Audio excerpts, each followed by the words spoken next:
My name is Augustus Mutemimbila. I'm your lecturer today. I'll be taking you through the law of contract, void contracts. Our discussion today is on void contracts. And before I continue the lecture today, I will have a recap of what we have discussed. We discussed in the entire semester. Remember, we started our discussions by discussing the elements of a contract. Yeah, we discussed the offer and the rules that govern the offer. We discussed that the offer has to be an unequivocal statement of intention of a person to contract with another. We also discussed consideration. Yeah, we discussed acceptance. We discussed capacity. We discussed the doctrine of promissory estoppel. We discussed the doctrine of privity of contracts. We also discussed the nature of the contract itself. Our discussions were also premised on the fact that a contract is a legally binding agreement in which people come together to enter a contract, to carry out a commercial undertaking. Remember, these are things that take place in the commercial environment. Our discussion in the following week was premised on the contents of a contract. Remember, we discussed the terms of a contract. We also discussed conditions, warranties, and innominate terms. Remember, our discussions the following week were about construction of contracts. You have your contract with you. You have a dispute with the other party. You now want to go to court, and the court follows certain rules that help it to determine the dispute, to solve the dispute. Remember, the court will be following certain well predetermined rules. It is a court that is going to interpret what the parties have themselves put in the contract document. Remember, the rules, the canons of interpretation that we discussed were: one, the objective test. Remember, commercial common sense, as discussed in the case of investors' compensation scheme versus West Brom Building Society. That is a discussion that we discussed that day. Remember the dictum of Lord Goffman. That is a discussion that we had that day. Remember, after that, we went on to discuss the factors that vitiate a contract. Our discussion was centered on those factors that impair the contract document, those contracts that lead to the contract being declared void, being declared voidable, yeah, being repudiated. And remember, we started our discussions by discussing the factor of misrepresentation. Remember the three types of misrepresentation that we discussed. We discussed innocent misrepresentation. We discussed fraudulent misrepresentation. We discussed negligent misrepresentation. Our discussion, the following week, we discussed about mistake. Yeah, mistake will lead to a contract being vitiated. If, for example, parties to the contract made a particular mistake when they were entering that contract is going to be vitiated on the basis of that mistake.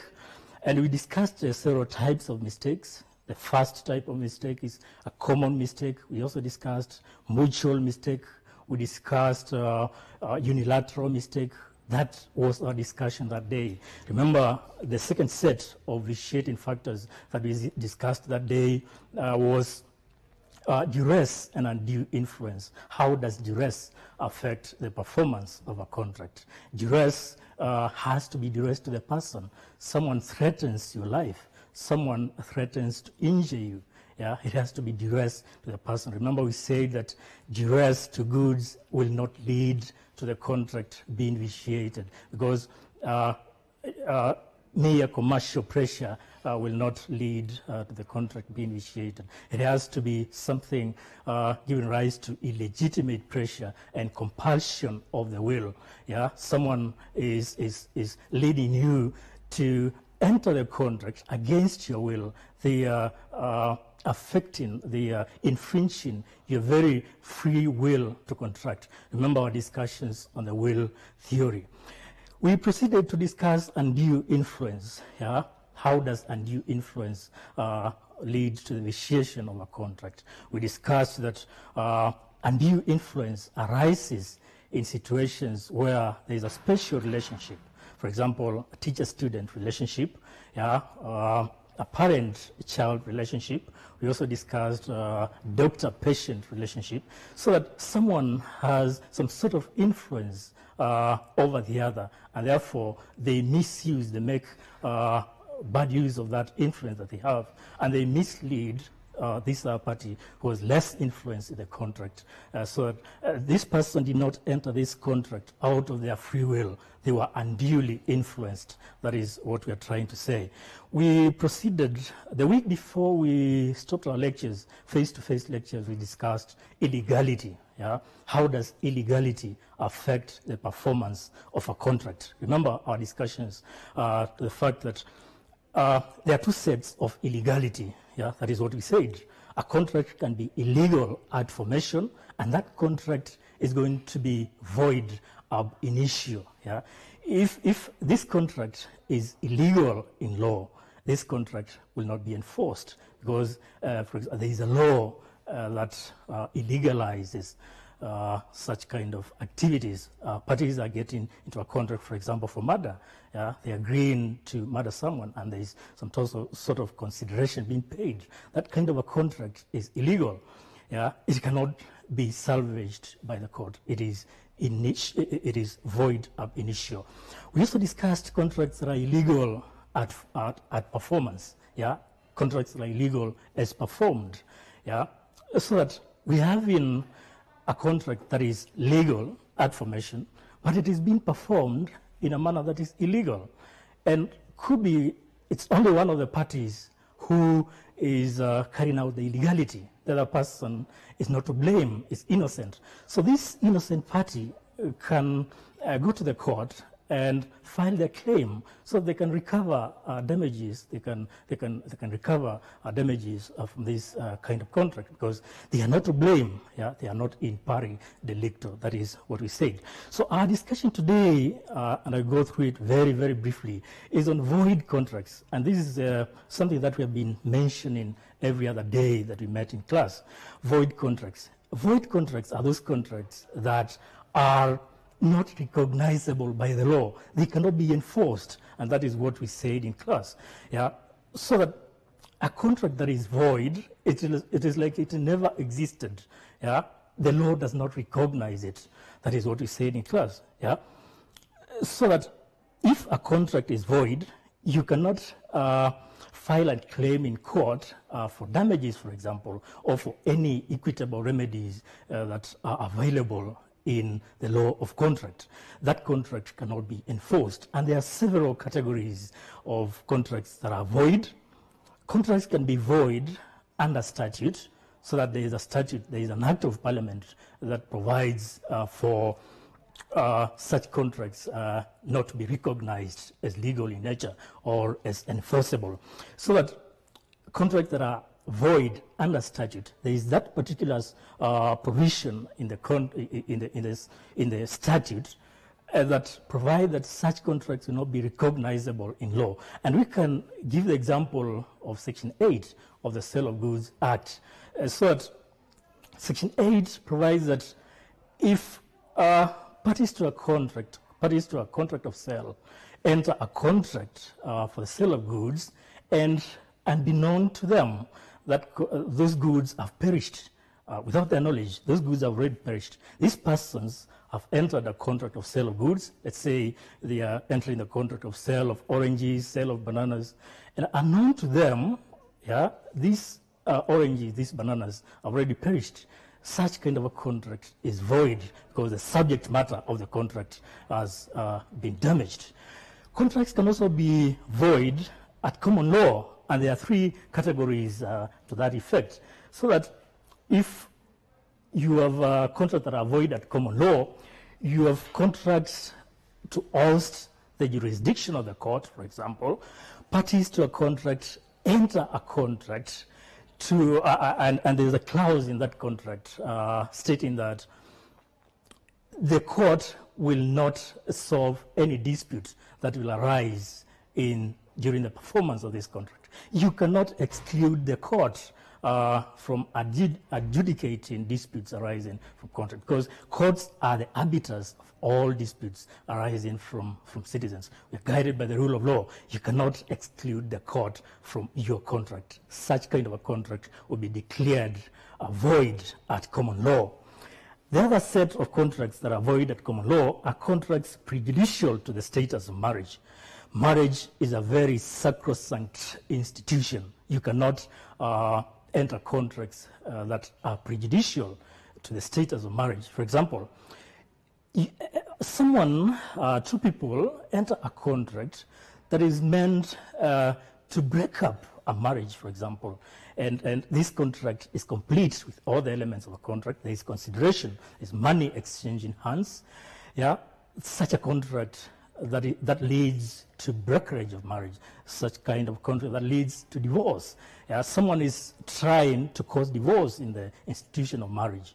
A contract, for example, to look for a wife for someone. Yeah, I remember the time I gave an example in class that someone, their friends feel that it's taking too long to marry, for example, and they decide to look for a lady, and they bring this lady to them, and money is going to exchange hands. It is an agreement. Now, you cannot claim this money back if the good lady that you've looked for, who is being married to this other guy who is taking too long to marry, declines to marry this guy. You cannot claim your money because this kind of a contract is not recognized in law. You cannot be allowed to interfere with the sacrosanct institution of marriage. The other set of contracts that are void under common law are contracts in restraint of trade. What are contracts in restraint of trade? Contracts in restraint of trade are those contracts that are entered by people in the commercial environment, placing some sort of restraint. For example, you have sold your business. There's been some kind of merger, and the bigger entity, the bigger undertaking that is buying out this smaller company inserts a clause in the contract of sale of this business that you will not engage in this kind of business within this geographical region for like 20 years. Yeah, that contract is a contract in restraint of trade. An employer inserts a clause in a contract of employment telling you that you will not be employed by our competitor in a period of 20 years. This employer has restrained you from entering employment or being employed by their competitor. And remember, the essence of having such restraints is to protect business, because you have known some secrets under your current employer. And if you were to terminate this contract of employment and you be employed by the competitor, you are likely to disclose these secrets to the competitor, and that is some sort of a restraint. That is some sort of competitive advantage you're giving to this competitor. So that the law provides that it is only when such kind of a restraint is unreasonable that it will not be allowed in law. But a restraint that is unreasonable is void. That kind of a contract is void. So that is what we are saying under contracts that are void under common law. Now, this discussion was meant to be very brief because I also want to take you through discharge of contracts, because we are not fortunate to meet in class to discuss this topic. What do we mean by discharge of contracts? Discharge of contracts occurred when parties to a contract wash their hands in the contract. They no longer have obligations in the contract. A discharge of a contract will occur in several ways. When, for example, the contract is terminated by either party, the parties are discharged from their responsibilities in that contract. When the contract has been fully performed, we say that it has been discharged. Yeah? The parties have discharged their obligations, their responsibilities under that contract. We also have contracts being discharged when they have been frustrated, for example. The doctrine of frustration occurs when a contravening event, something beyond the control of the parties to the contract, happens. For example, we now have COVID-19. There are so many contracts that are going to be frustrated because we are not having movements from country to country. Yeah, flights have been discontinued until further notice. Yeah. Imagine you had a contract with a Chinese international, for example, to transport goods from Beijing to Kenya. And now flights have been discontinued. That contract is frustrated because of this COVID-19, so that it can no longer be performed. That contract is terminated, not from the will of the parties, but because of something that is beyond their control. Yeah?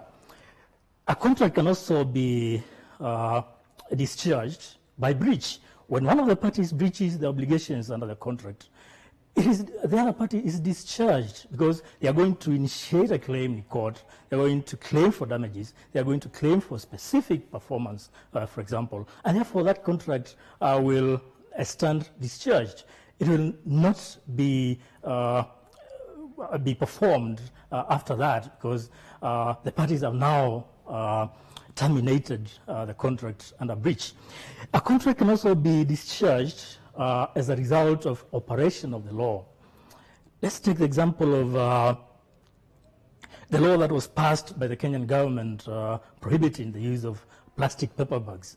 And we assume that you had a contract with someone, let's say a Ugandan national, to import, let's say, bananas, because Ugandans are known for producing many bananas. And the agreement was that they are going to pack those bananas in plastic paper bags. Yeah? And now the Kenyan government passed a law prohibiting the use of plastic paper bags. Yeah? And that person will no longer package those bananas in those plastic paper bags because the agreement was that they package those bananas in those plastic paper bags. But now the law has been passed with the effect of prohibiting the use of plastic paper bags.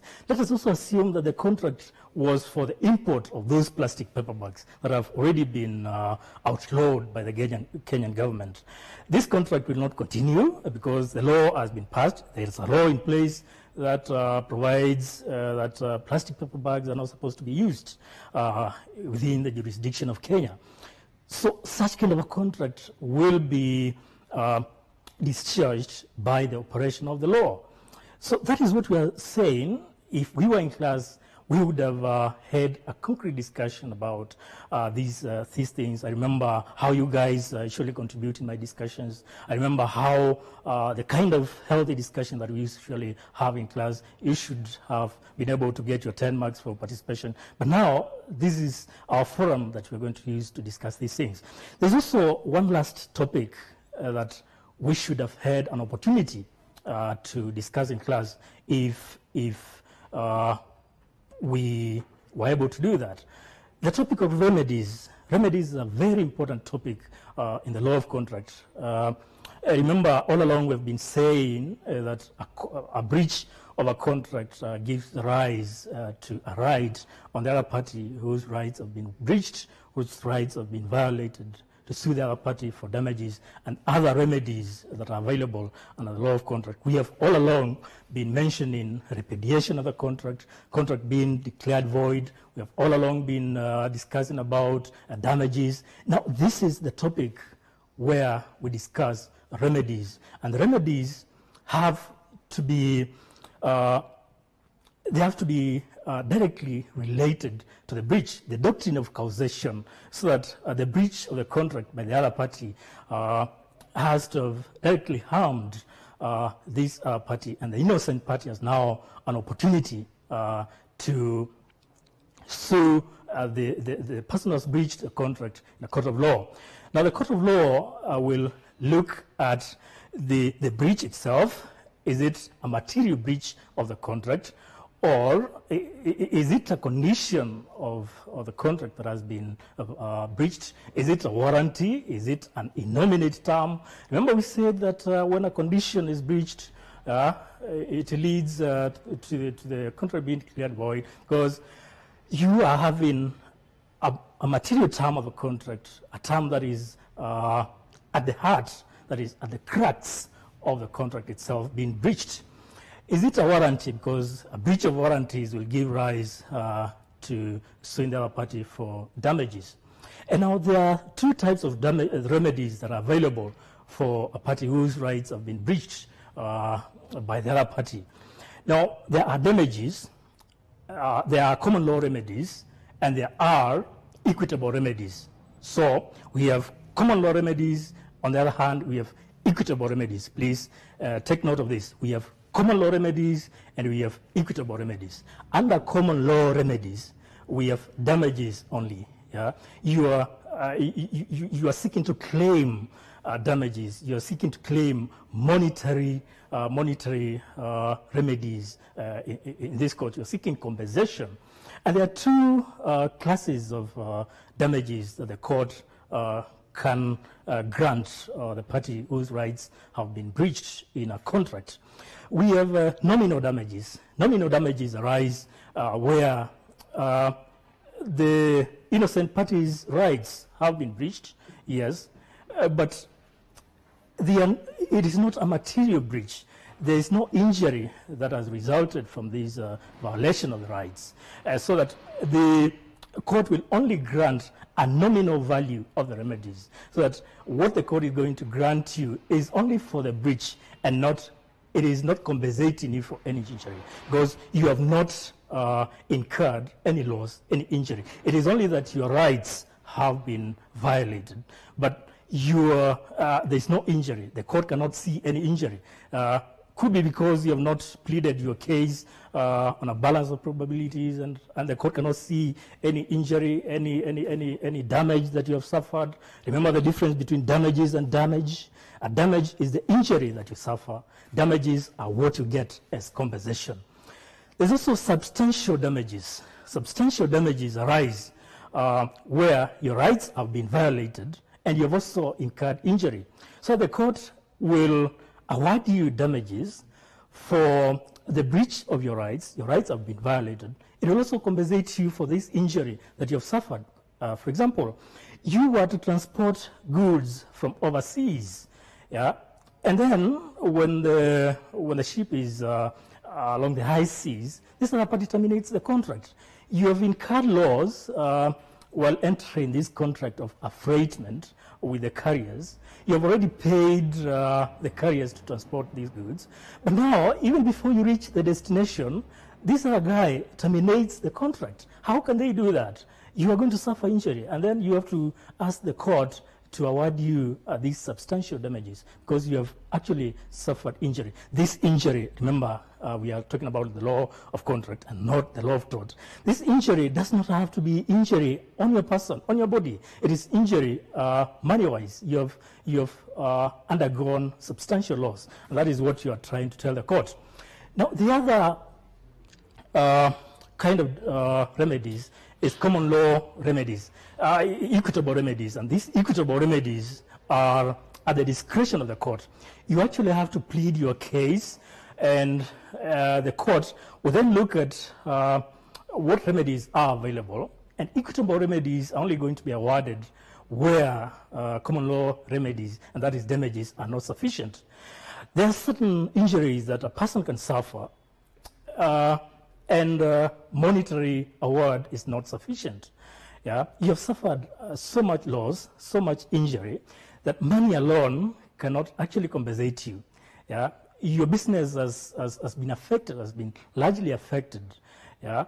Your business has suffered because of this breach of the terms by the other party. The court has to look at other remedies to add to these damages that is going to be awarded to you. And that means that the court is look at several remedies, several equitable remedies that are available. And one of those is specific performance. Specific performance is a remedy that actually compels the other party to perform their obligations under the contract. Remember, there are those obligations that you set out in this contract. Yeah? You said that party A will do A, B, C, D, and party B will do C, D, F. And that is what you are asking the court to do. You are telling the court, please compel party A to perform what we agreed that he performs. Yeah? If you had agreed, if it is a contract between a buyer and a seller, and you agreed that it is a seller who is going to deliver the goods, you read section 28 and 29 of the Sale of Goods Act, Cap 31, and it provides that it is a duty of the seller to deliver the goods. Now, what we mean by delivery is a question for another day, is a question that we can discuss another day during our discussion on the e-learning portal. Now, you are telling the court, the seller did not deliver the goods. Compel the seller to deliver the goods to my business premises. That is what you're telling the court to do. It is not an award. Yeah? It is a duty. You are compelling this other party to perform a certain duty. Now, the other equitable remedy is injunctions. Now, for injunctions, you are telling the court to either temporarily stop this other party from doing whatever they are doing, or permanently do that.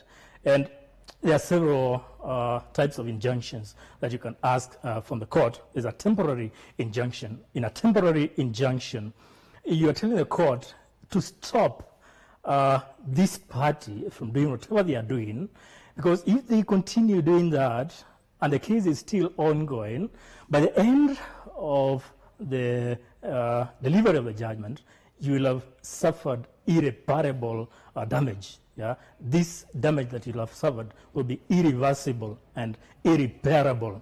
So that you are telling the court, please temporarily stop pending the hearing and determination of this case. Please let him stop doing whatever they are doing, because if they continue doing it, I will suffer irreparable loss. So there's also a permanent injunction, so that you are telling the court to permanently stop this other party from doing whatever they are doing, and that is what we would have discussed on injunctions. There are also contra meruit, where you can also ask the court to compensate you, to allow to compel the other party to compensate you for the fraction of the work that you have done. Yeah? In this case, you may not have done performed the contract fully. You only performed a fraction of what you had agreed to perform, and therefore you are telling the court, just let me be compensated for the fraction of work that I've done. That is contra meruit. Now,